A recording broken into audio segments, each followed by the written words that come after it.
Turntablism for me is a way of expressing myself. Who to you is the biggest game changer in turntablism?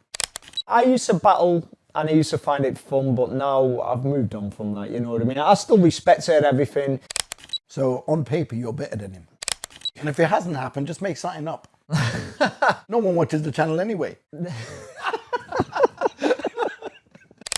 There's 2 people left, and those 2 people are you and Prime Cuts. Oh man, come on. You're losing, right? Oh no, come on. That. And I won 5 IDA UK titles. You could have always answered by saying, look, if I'm not scratching the records, I'll be scratching my balls. Which one works better for you? Right, so.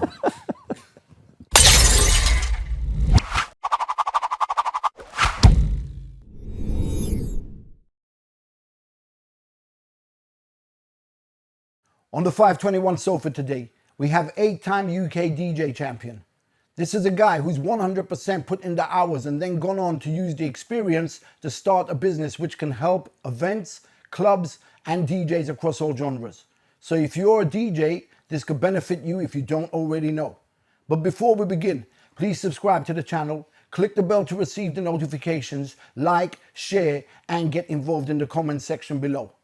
Right, we're gonna get straight into this with my man, 8-time UK champ, DJ Rasp. How you doing, bro? I'm good, thanks. Good to be here. Thanks for having us. You know what? First of all, I have to say you made a hell of a journey to get here. Yeah. And you carried your mixer, records, everything.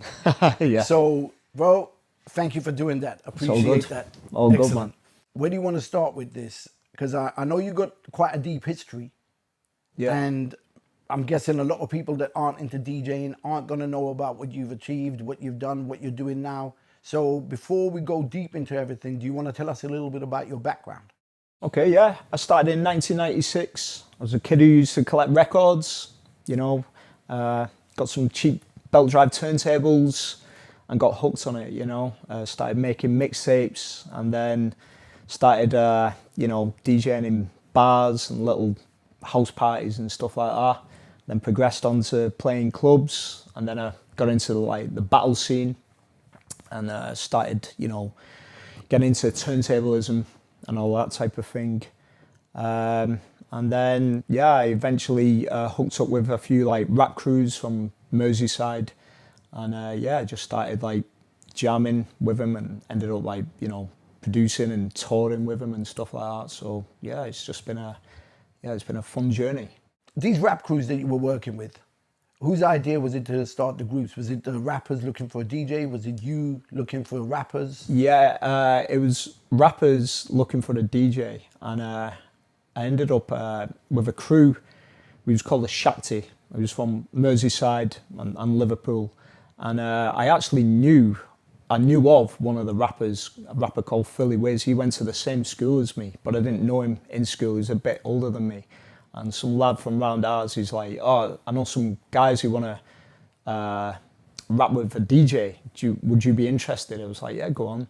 So we ended up jamming. He brought his friend along called Ash Nugent. He's a writer now. He writes books and stuff. Yeah, he brought our other friend along called Mac of All Trades. And then we just created this little unit, you know, of people. Brought out some ideas, we was all creating, and then we eventually did gigs and went on to, you know, press up records and produce our own thing. And, you know, we got a singer involved called Charlene Squire. And, you know, we ended up getting a live band and doing a few gigs. And we started that in 1999, and it kind of like, you know, finished around about 2005, 2006. But it was a fun ride. And we're all still cool with each other, you know, just everyone like moves separate ways and does different things with their lives and that. How far did your achievements go with the group?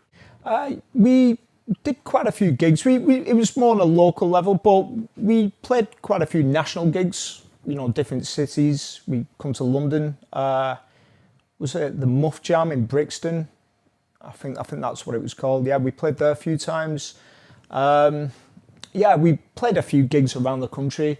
We ended up doing a little local spot on Granada TV. And yeah, we pressed up a few records as well. You know, we pressed up the Shakti Pack EP, the single file EP. And we did another one called Pour Me and Selling a Weed EP. And yeah, we did a few solo projects too. How did you hook up with the Muff Jam guys? Through Philly Ways, knowing some people down here in London, and yeah, he just like got the connection, and they come and seen us actually in Liverpool, and then they invited us to do a few of their gigs, and that was like 2005, 2004, around that period.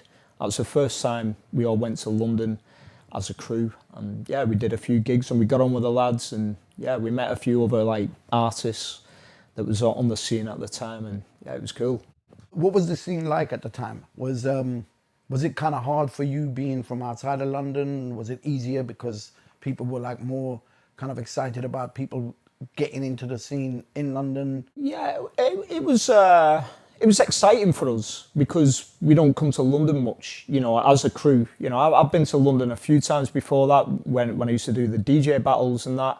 But as a crew, for us to make the adventure down to London and perform along the London guys and girls, it was good to do, man, you know. Talk us through one of the journeys to London. Like what's the most abstract, weird, troublesome even situation that's happened? Because when we used to travel outside of London to go to other places, we caused mayhem on them buses, trains, whatever. Well, you know, it's just some things I don't want to say. Just say it. Incriminate me. No, it wasn't that bad. It's just, you know, a couple of lads going down, either on the coach, having a bit of a laugh, you know, having a bit of a drink, a smoke or whatever, and yeah, just having a bit of a buzz really, and you know, sometimes missing public transport and getting stranded in little train stations and stuff like that. And yeah, we ended up like sleeping in some mad hotel. It was just a room and it just had like a fridge and just one bed, so you know, all sleeping on floors and stuff, and it was just a bit mad and that, like, and yeah, it was just fun times. It was a long time ago that though. It was like, you know, 2004, 2005. It's all the adventure, you know what I mean? Yeah, it's part of the journey. Yeah, defo. And it kind of, in some ways, helps to build the character that you are or that you become for the future. Yeah, like you said, it's character building, you know. Yeah. It's good. Do you remember the biggest show you did? As a Shakti? Yeah. Because I know as a DJ you've done massive things as well. So as the group itself. Yeah, we played quite a few shows in Liverpool. We supported some decent acts. We supported Master Ace and Black Twang. We supported a good gig. It was with Goldie Looking Chain, them guys from Wales. Yeah, when they was at the peak. Bro, you don't have to tell me who they are. They are mad, them guys. Never a dull moment when they're around. But yeah, they smashed it. You know, we were supporting them. At what stage did you kind of look at DJing and say, this is for me? When I started, the reason I started DJing is because I had a record collection, you know, collecting mainly rap stuff and hip hop stuff, but I like other music as well, like rock and dance music and reggae and, you know, soul and all kinds of stuff. And what I used to do, I used to create like pause tapes, you know, so we had my auntie give me this hi-fi with a turntable and a tape deck on it. So what I'd do, you know, create like cassette tapes so I could listen to it on my Walkman when I'm riding around on my BMX, you know. And then I thought, why not get two decks and a mixer and see if we can blend them together, give me something to do. So I saved up some money. I was working in warehouses and all that back in the day. I was only like 18 or something. I got some belt drive turntables. And yeah, I just got hooked into like, you know, making mixtapes and just manipulating the records and, you know, experimenting with scratching and beat juggling and all that type of thing. And yeah, I'd say I started taking it serious probably, you know, after like a few years of doing it, probably about 99. That's when I thought, okay, maybe I could do something with this, you know. I started getting little bookings for like, you know, the odd bar gig or the odd club gig or whatever, you know what I mean? And yeah, I think from then, that was my goal then, to, you know, progress with it. What was the support like from your friends when you started? Were you getting people encouraging you, or more people bantering with you like, you'll never make it, you're shit? Yeah, a bit of both. A bit of both, you know. So which one do you think drove you to be successful in what you did? And what you do? Yeah, a bit of both, really. Like, some people didn't understand it. Do you get what I mean? Like, sometimes I play some house parties. Like, I'm from St Helens, which is a northern town just in Merseyside, and I play some little house parties, and some people will be buzzing off it, and some people are like, just play the record or whatever, you know, when I'm scratching and stuff. And some people got it, and other people, it just went over the head. And, you know, I was only young and learning and, you know, inexperienced at the time.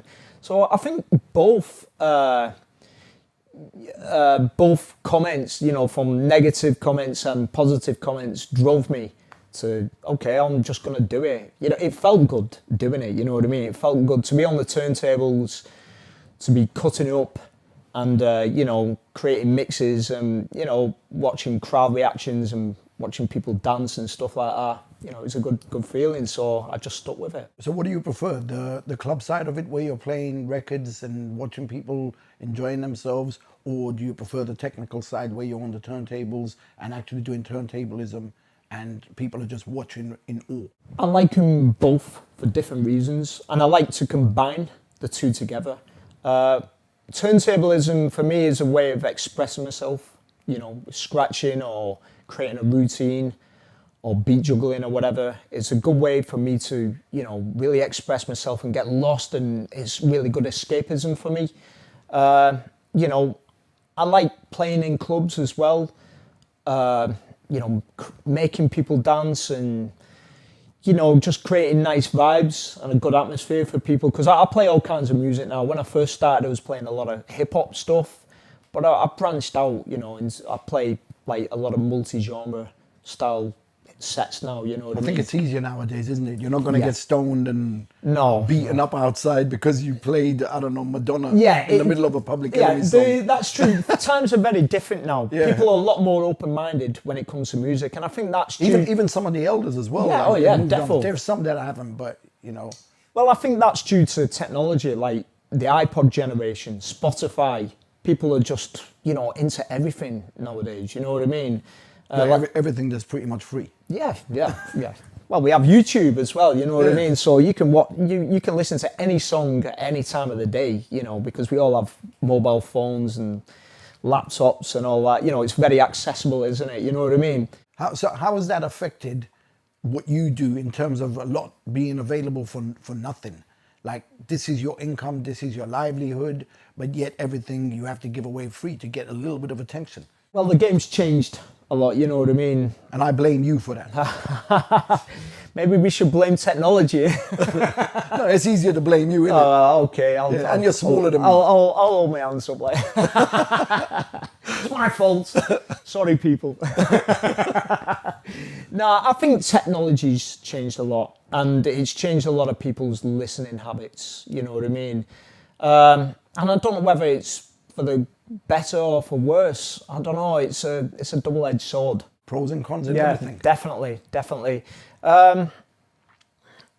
You know, I do miss the old days, but we live in 2023, and you know, this is how it is now, so you got to adapt. But I will say this: I'm very grateful. You know, I'm the age I am. I was brought up in the time I was brought up, and I experienced the analog ways of music. Like going to the record shops and being excited about a new release, a new 12-inch or album or whatever, and, you know, saving up all my money and, you know, buying a record, taking it home and really getting into it, you know what I mean? Like now, people don't have long attention spans, because you can just like, I'm bored of that song, within 20 seconds just swipe onto the next. And you know what I mean? I'm really glad I've come from that era where you appreciate music. You know what I mean? And, you know, I'm not saying all the stuff is bad today, because some of the stuff is great. Like, some of the technology is great. As a DJ, you can do all kinds of cool stuff. Like, I'm into DJing with video stuff now. You know what I mean? And using all the technology. Talk me through one of your experiences in walking in a record shop. Like, if I give you an example of what I'm trying to get at here, is when I went looking for records, it was a multiple reason why I would pick up a certain record. One would be because I knew what it was and I was after it. Yeah, or the other reason being that it was a group I recognized, so I would be like, yeah, they're reliable. And then there was other reasons, such as I would pick up a cover and the cover would interest me. Or if I flip into the back of the cover, I'd see the credits and see who's involved. Like say if there's a drummer, like if I see Billy Cobham, I'm picking it up. Yeah. If I see Chick Corea, I'm picking it up.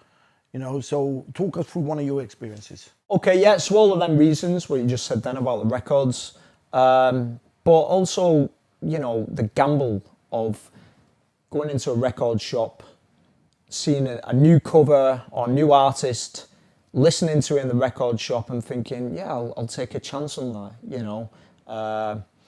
As from a DJ's point of view, is that going to be banging in the club? Or is that going to rock the dance floor? Or could I use that to sample? Or could I take a little phrase from the a cappella? You know, is the a cappella good quality? Can I take a phrase from that and use it in a turntablist set, or cut it up with my band, or put it on a mixtape or whatever, you know what I mean? Make a mashup with it.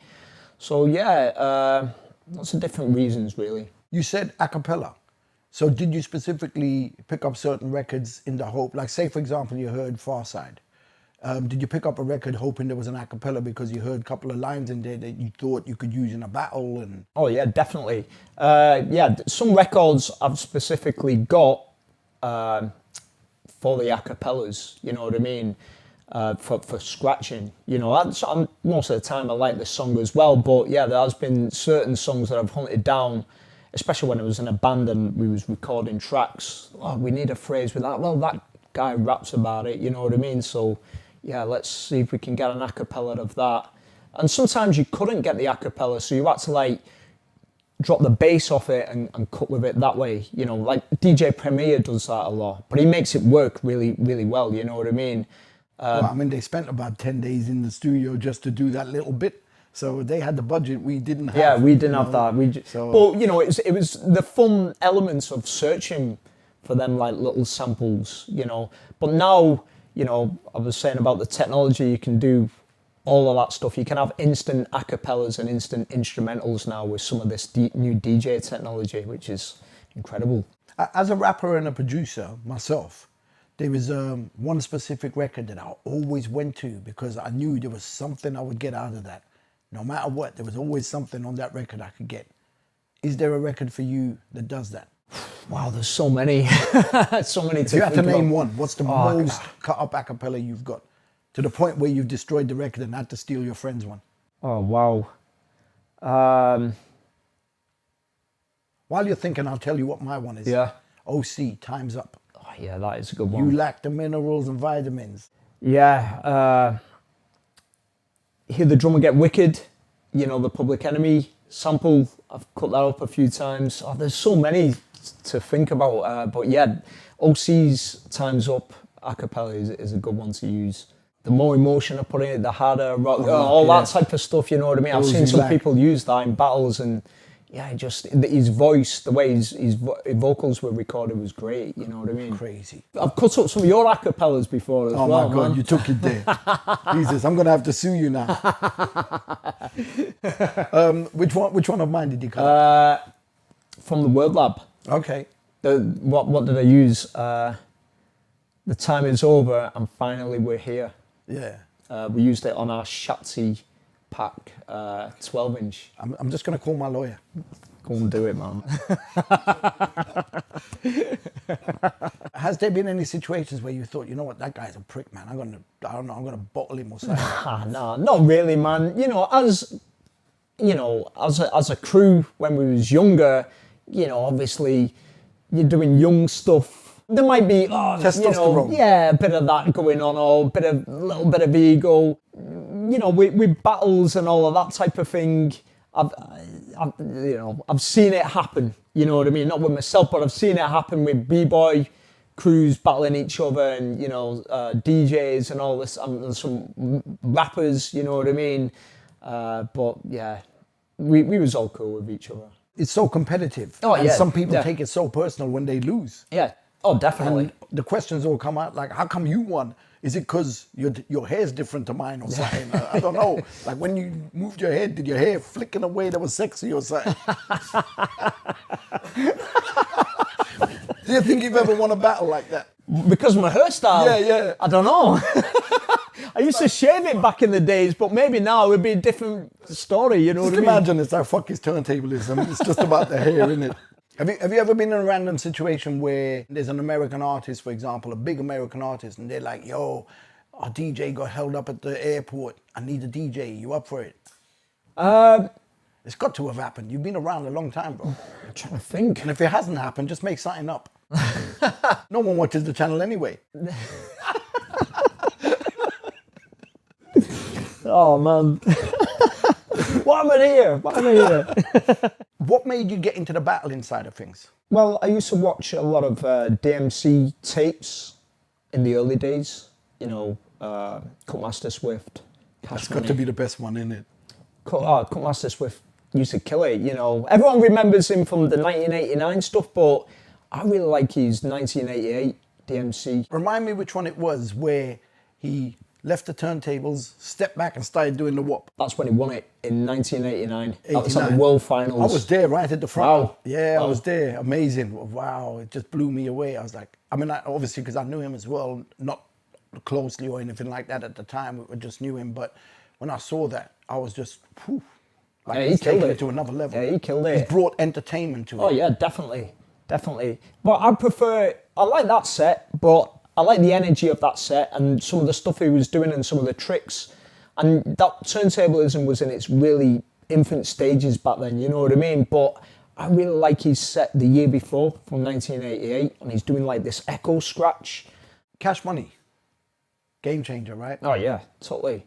So clean. Who to you is the biggest game changer in turntablism? I think there's been a few over the years, you know, like from the early days, DJ Cheese, Grandmaster Flash, Cash Money, Jazzy Jeff. I'd say like, you know, that was like the next generation where they started bringing in transforming and like, you know, fast chirps. And, you know, these are scratch techniques, by the way, for people that don't know. And they made them sound really clean and dope. And they was making all kinds of cool tricks. Master Swift did, he was one of the first to do beat juggling. And Steve D from the X-Men, that's now the Executioners. Then I think we had a little later, we had, the Q-Berts, Invisible Scratch Pickles, Beat Junkies, Executioners, Rob Raider, rest in peace, Rob Swift. And obviously the UK side. Yeah, well, that's, we got the Enforcers. And Scratch Perverts, Scratch Perverts really changed the game, you know what I mean? With some of the stuff that they was doing some really, exotic style of mixing techniques, you know what I mean? Some really cool feedback stuff, like doing the mad stuff like switching the mixer in, like reversing the mixer and doing all kinds of like reverse scratches, and yeah, they brought something different to the game. Do you remember your reaction when you first saw like 4 or 5 DJs along this massive table with like 10 turntables and 5 mixers? And the first people I saw do that was the Rocksteady DJs, which is now the Invisible Scratch Pickles. So it was Q-Bert, Mixmaster Mike and DJ Apollo, and it was at a World Finals in, I think it was 92. Yeah, 92. And I saw it a little bit later than that, more in the mid-90s. And my friend DJ Crow, big up DJ Crow, he was very knowledgeable and he had loads of like cool records and like lots of hip-hop videos. And he had a dub tape of that US final, or it might have been the World Finals of the Rocksteady DJs. And that's the first time I saw a crew of DJs all performing like a band. it's like working at McDonald's. You're on the fries, you're Yeah. on the burgers, you're on the floor Yeah. cleaning. Everyone had their place. Yeah, that's true. Like you'd have Mixmaster Mike cutting up a beat, Q-Bert cutting up a vocal, and then someone cutting up a stab, So, yeah, it was cool. Who's your favorite DJ? I'm curious. It's hard to name one, like all the people that I mentioned before. So did you invent the word turntablism? No, I certainly didn't. I don't know who did. It's either between DJ Disc or DJ Babu. Both dope DJs. Who cares invented the word? It sounds cool. It's a good way to describe, you know, what we do as scratchers or whatever. But yeah. We had an interview with three guys the other day, DJ Manipulate, Cut Class, and Toes One. And when I said the word turntablism, DJ Manipulate said he didn't really like that word for himself. What do you feel? I don't mind it. I think it describes, you know, what we do as scratching. It sounds okay, you know. I don't really use it to describe myself. Like, I'm turntablist Rasp, or, you know what I mean, Rasp the turntablist. I know some DJs use that title, but I suppose turntablist, turntablism, it sounds cool. It describes, you know, what we do on the decks, I suppose. Yeah, it's okay, I don't mind it. Where did your name come from? I used to do graffiti back in the days, and there was a graffiti writer called Stock from Liverpool. Okay. And he gave me the name. He named me Rasp. I used to write something. I've written a few names, you know, tagging. I was a young kid, you know what I mean, back in the days. And yeah, he gave me the name, and then, you know, lots of people started using that for my name. And I thought, okay, I'll use that. Did he explain where the name came from? Why he said that? I don't know, he just like a bit of a joke one day. He just come in the room and said, "Oh, you little rasper" or something. And then, you know, So it started from banter? Yeah, just from a bit of banter, you know what I mean? And then it's like, shout out. Yeah, big up Stock. Hope that you okay, man. Not seen you for a few years. Hope that you're still writing on them walls and being creative and that. So I want to create a little scenario, and I want to know what procedure you would take to make sure that you walked out the victor in this situation. Okay. Right? So it's a world battle. There's two people left, and those two people are you and Prime Cuts. Oh man, come on. You're losing, right? Oh no, come on. Are you losing? Let's not go there. Let's not. I don't battle anymore. You know what I mean? I used to battle and I used to find it fun, but now I've moved on from that. You know what I mean? I still respect it, everything. Prime Cuts is a legend. You know what I mean? It's like he's a different generation from me, and yeah, he's changed the game quite a lot. You know what I mean? And I've got a lot of respect for him and all the scratch perverts. So you've won how many titles in what? Okay. I started winning competitions around about 2006, like regional DMC finals, and started getting in the UK finals. I was in the UK finals every year since then. Then I won my first UK title in 2009, and that was for the DJ Battle for Supremacy for the DMC. Then the same year I won the IDA technical category. IDA is International DJ Association. It used to be ITF, which was the International Turntablist Federation. It just rebranded, and yeah. So I was the double champion that year. The year after, I won IDA, defended my title. I won the IDA technical category, and yeah, I won basically 2 Supremacy titles, DMC, the DMC Classic Battle, and I won 5 IDA UK titles, and it was a hell of a ride. So how many rounds did you have to go through to get to the final title? With some of them, you had to do like regional heats, and then some battles that I did, it was like head to head. So it was like Supremacy, so it was like a knockout style tournament DJ battle, you know what I mean? So sometimes you'd have to DJ about 4, 5, 6 DJs in that tournament, you know, until it got whittled down to 1 DJ or whatever. Do you remember your toughest competition? Oh, I've had quite a few tough competitions, and yeah. There must have been one. Yeah, there's a few actually. There was a guy from Japan that I had to battle in the World Finals in 2009. That was really tough. None of the battles that I've done has been easy because it's all very unpredictable, you know. So yeah, I've had a few tough battles. Is there one that you remember where you were just kind of shitting bricks really, thinking, shit, I've got to go up against this guy? There's been a few of them as well. Have you ever battled Tiger Style? not one-on-one. I've been in the same battle as him, in a DMC. And yeah, Tiger Styles is an amazing DJ. Yeah, he used to crush it.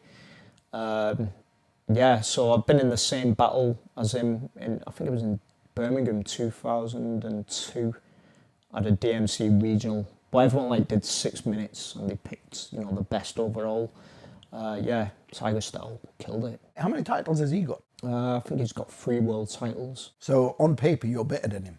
No, man, it's not about that. It's just his path is different from my path. You know what I mean? It's like I'm not better or worse than anyone. Everyone has their own path. You know what I mean? He was my tour DJ for a little while. I remember. Every show was just ridiculous. It's like when he was on the turntables, I just had to step back and just watch in awe because it was mind blowing. Oh yeah. But to be fair, pretty much all the DJs that I've had on tour have been on that kind of level. Oh, definitely. You've had all the scratch perverts. Not all. Mixologists. Yeah, mixologists. Yeah. We had Benny G. Grasshopper. Grasshopper. Grasshopper was pretty much the longest in what I was doing. Right. You know what I mean? And we've stayed friends ever since. He's more like a brother than anything, And he travelled all the way from Belgium all the time to come to the show. So that says a lot about the guy as well, doesn't That's it? dedication. What did you feel like when you won your first title? I've been battling a long time before I won my first UK title, I've been clean living for a long time. I've been clean living since 2000. So you didn't even set fire to your turntable or smash it on someone's head? I went to my hotel room and had a cup of tea. Wow. Yeah, that's how I roll, you know what I mean? There was a party, there was an after party afterwards, you know what I mean? So, just celebrating with people, just with your cup of tea. With my brew. Explain to me some of the best experiences or a couple of the best experiences that you picked up along the way. I've been very grateful to experience a lot of different things with DJing. There's been a lot of variety in my career and I hope to continue, doing stuff. I've been on tour, did a Chinese tour, so I toured all over China. I went to, New York. All off the back of winning the... Yeah. Okay. Yeah. Also, working alongside manufacturers, DJ manufacturers, Vestax and Rain, Sponsorship. Sponsorship. Okay. And doing stuff with them, little tours or demonstrations and that. And, getting certain gig opportunities. I'm working alongside different DJs, supporting different DJs. It was a really big honour. I supported Jazzy Jeff Wicked. At the BPM show in Birmingham at the NEC. And that was a massive honour, It's like a hero of mine. And then warming up for him, you know what I mean? And yeah, I didn't get to speak to him for a long time, but he was a really nice dude, really humble guy. I'm very, very grateful to have these opportunities, but I put a lot of work in, doing the competitions, but it's not just doing the competitions, there's the other side of it, it's building relationships with people, and just being around in the scene, you know what I mean? There's a lot of stuff that happens behind the scene to get you moving in the scene, do you get what I mean? Yeah, you set the legwork up, and then you do what you do, and then you use those experiences to take you somewhere different. If you're lucky enough to be in them kind of positions, because I don't think people understand the amount of work you got to put in and just never give up. Always believe in yourself. Yeah. You're always going to get people knocking you, telling you you're rubbish. And defo. So what kept you going? I think just the passion that I have for music, and like I said before, it's a way of me expressing myself. And just that and just, the excitement of it, the excitement of doing gigs and, being creative has never left me. So I hope to continue that. I don't think there's an age limit on when you should stop. Just if you enjoy doing it, just carry on doing it.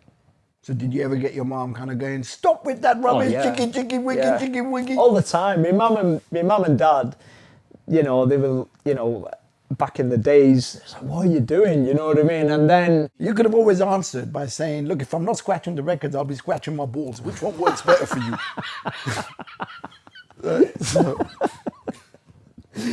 well, yeah, there's that. But yeah, they started to get it after a while. They start, oh right, okay, so you're being creative and you're doing gigs and stuff like that, and you can make a little bit of money out of it or whatever, you know what I mean? And you're meeting people, and it was a positive thing, you know what I mean? It was keeping me out of trouble.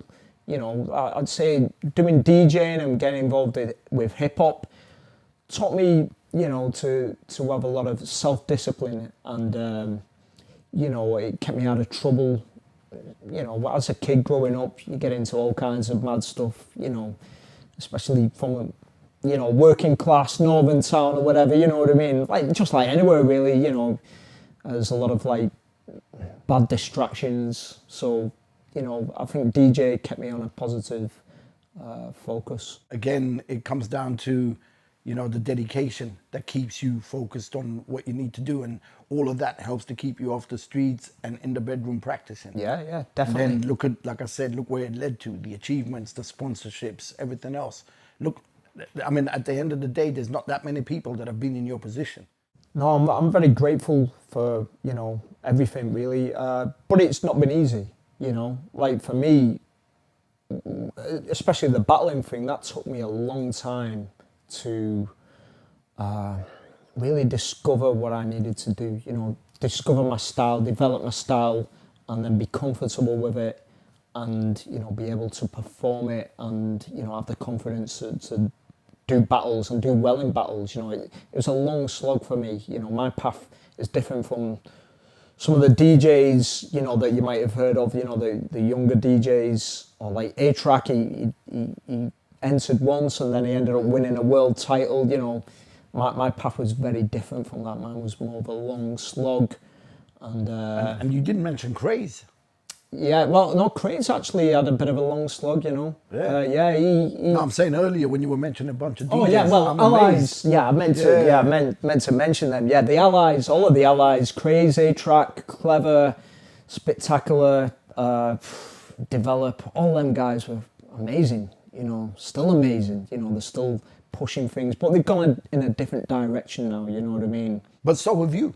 Yeah, we've got to evolve. So you've gone from being this kid that got these belt drive turntables to being this kid that basically practiced endless hours, endless years to win all these titles, and then you took that experience and you put it into something else. Do you want to tell us about that? Okay, yeah. Well, I've done a few things with it, but yeah, I run a little DJ agency, and I just supply like certain venues with DJs, and just get people involved and get them gigs and stuff like that. So that's been a ride in itself. So I'm learning about business and all that type of stuff, and yeah, it's great. It's very positive, and yeah, but it comes with its things. You know what I mean? Like any business does, there's ups and downs. But yeah, it's I'm fortunate to know quite a lot of decent DJs, and through using like social media as well, it's a good platform to like connect with other DJs and offer work if there's work there and stuff. Just to show people the level that you're at with that, do you want to tell people how many people you've had on your roster, and do you want to also promote for anyone who's interested in reaching out because they're looking for an agent, in case it's something you can build on? I'm not an agent as regards to like getting big club gigs. It's more like bar gigs that I cater for. And I even cater for some of the, the mobile disco style gigs. Is that out of choice, or just not being able to expand it to the other level? I just want to expand it and try different things. So that comes with time. Yeah. We'll see how it goes. You know what I mean? But yeah, just hit me up on Instagram. Just send me a message. Do you want to look in the camera and tell people? If you're interested in joining the agency or whatever, just send me a message on Instagram, and we'll have a chat. Do you want to give them your Instagram? Yeah, my Instagram's just at DJ Rasp. Is there, like, just moving away from the agency thing, because I just wanted to make sure you got a little bit of a promotion on that. Is there any artist in the world that you wished at some point you DJ for? Oh, wow. There's, Someone that blew your mind to the point where you're like, I don't care. I'll have that person's kids and everything. wow. Oh, there's so many. I would like to jam with people, you know what I mean? So with other DJs, like all the DJs I mentioned before, I'd love to jam with every single one of them DJs, you know, just have a little cut-up session. But, you know, to DJ for like a rapper, you mean? Or a singer or someone, Rapper, like singer. that. I mean, like, say, for example, Amy Winehouse. Would that have that, grabbed your attention? I'd love to do that. You know what I mean? I've done stuff like that with bands. You know, I've been in a ton of bands growing up. You know, like funk bands and all of that type of stuff. Doing the DJing for them. I'm actually in a band now, but we're going a little bit off topic there. But to get back to your question and you know, think of an artist that I like to DJ for. I like to DJ alongside Cypress Hill. I think that'd be fun to DJ alongside them. Wu-Tang Clan. There's so many, you know.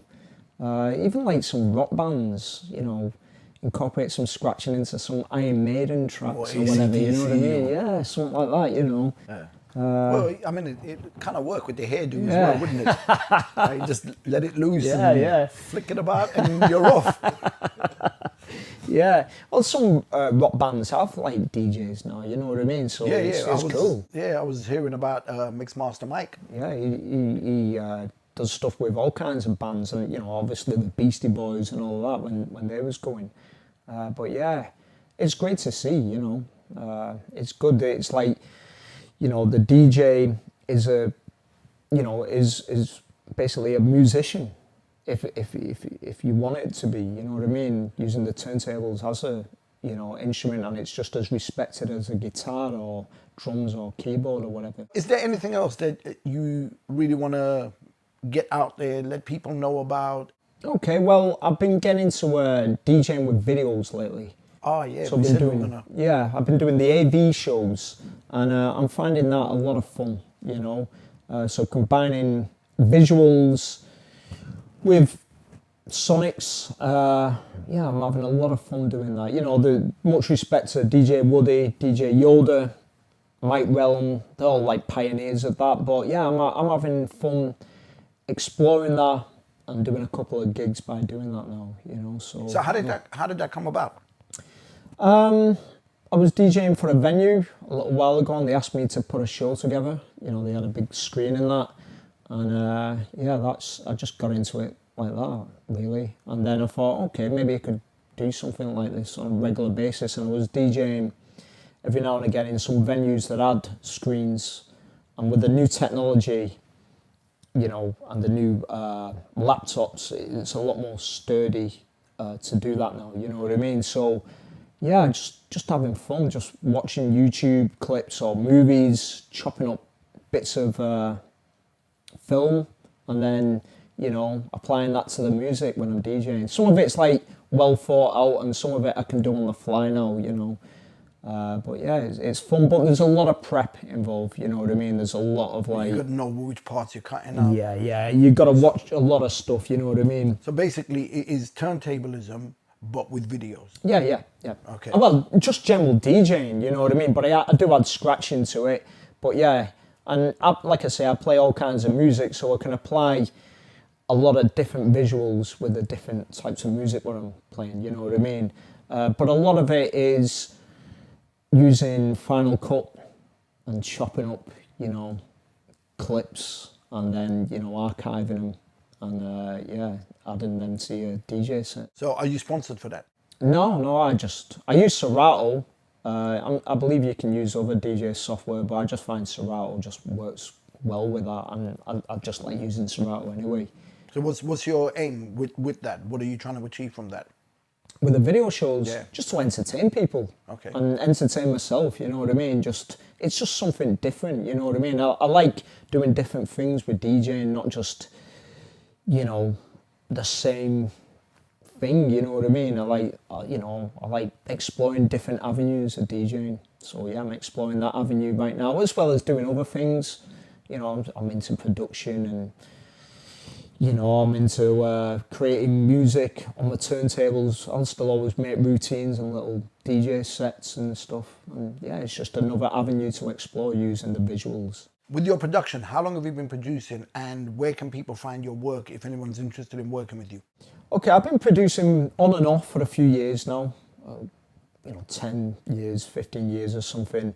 And I just do it for fun, really. You know what I mean? It's not up on a website anywhere? Yeah, there's a few tracks that I've put out. You know, you can find them on Spotify or, you know, on YouTube or whatever. And I've collaborated with different people. I've collaborated with TL, Tony Broke from Liverpool, Dave the Rough from Manchester.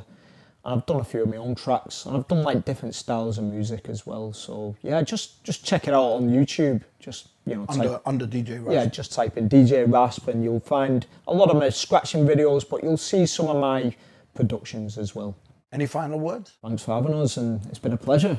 Bro, I appreciate you making the journey. Like I said, it's a long way to come, but that just goes to show that when you're dedicated with something, you'll make that journey. And he's also got a couple of DJ sets that he done here at 521, so look out for those. Anything else you want to add to that last bit there? Check us out on Instagram, DJ Rasp, on YouTube.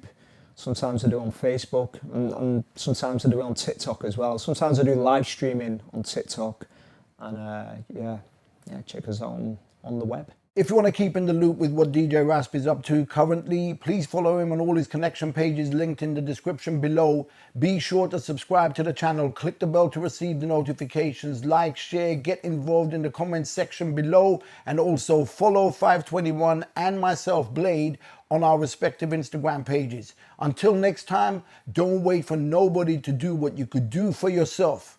Peace. I like that, man. Thank you very much.